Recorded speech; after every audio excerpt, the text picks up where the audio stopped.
শিক্ষকদের সুশাসন কত ছাত্রের হয় জীবন পরিবর্তন। আসসালামু আলাইকুম।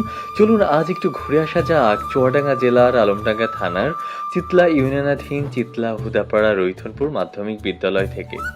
চিতলা হুদাপাড়া রৈথনপুর মাধ্যমিক বিদ্যালয় সম্ভাবনাময় আলোর গড়ার এক সংগ্রামী শিক্ষা প্রতিষ্ঠান ও একটি ঐতিহ্যবাহী সম্ভাবনাময় শিক্ষা প্রতিষ্ঠানের নাম। এই বিদ্যালয়ে এখানকার পরিবেশ যেমন শান্ত, তেমনই শিক্ষকদের আন্তরিকতা ও ছোট ভাই বোনদের ভালোবাসা ছিল ভুলবার মতো নয়।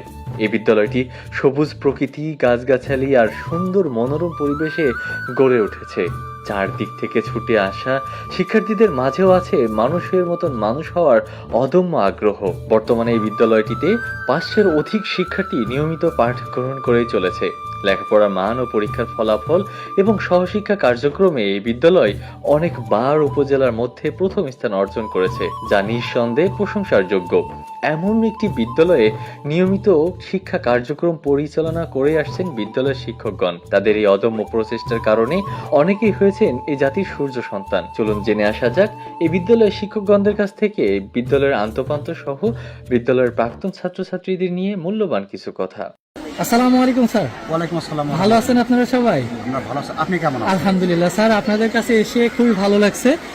স্যার, আমরা হ্যালো আলমডাঙ্গা ফেসবুক পেজ থেকে আসছিলাম একটা ভিডিও ডকুমেন্টারি করার জন্য। তো স্যার, জানতে চাচ্ছিলাম এই বিদ্যালয়ে কত সালে প্রতিষ্ঠিত এবং বর্তমান ছাত্রছাত্রী কতজন আছে স্যার? আমাদের ঐতিহ্যবাহী চিতলা রতনপুর মাধ্যমিক বিদ্যালয় অর্থাৎ সিএসআর মাধ্যমিক বিদ্যালয়টি 1992 সালে প্রতিষ্ঠিত হয়ে মানে অত্তর এলাকার গণ্যমান্য ব্যক্তিদের ঐকান্তিক প্রচেষ্টা এবং তাদের আর্থিক সহযোগিতায় বিদ্যালয়টি নির্মিত হয়ে অদ্যাবধি অত্যন্ত দক্ষতার সহিত অত্তর এলাকার ছাত্রছাত্রীদের মাঝে পাঠদান করে আসছে। কিন্তু অত্যন্ত দুঃখের বিষয়, আমাদের বিদ্যালয়ে পর্যাপ্ত ছাত্রছাত্রীদের থাকা সত্ত্বেও যে আমাদের অবকাঠামোগত দিক থেকে আমরা অনেকটা পিছিয়ে পড়ে আছি।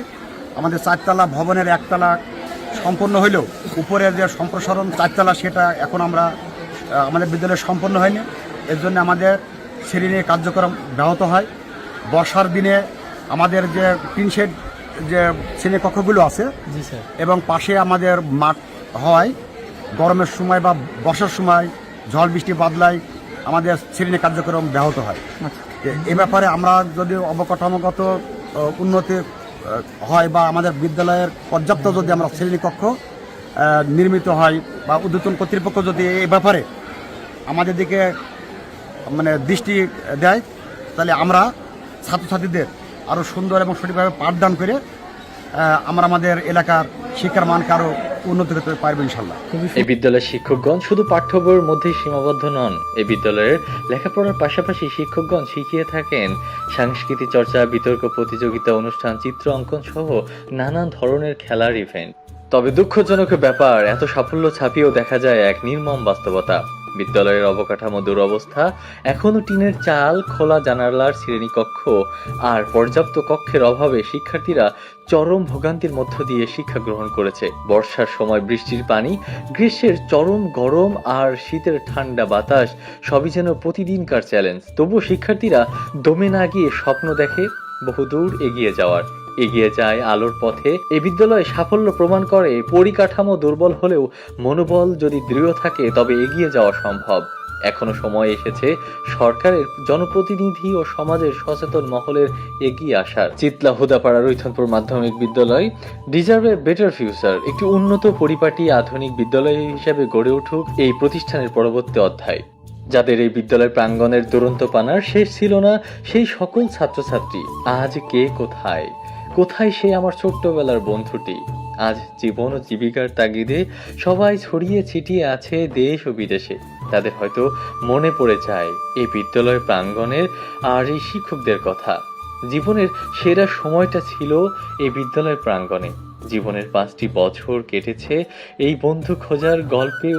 আমার জীবনের স্মৃতিও হয়তো এখানেই জড়িয়ে আছে।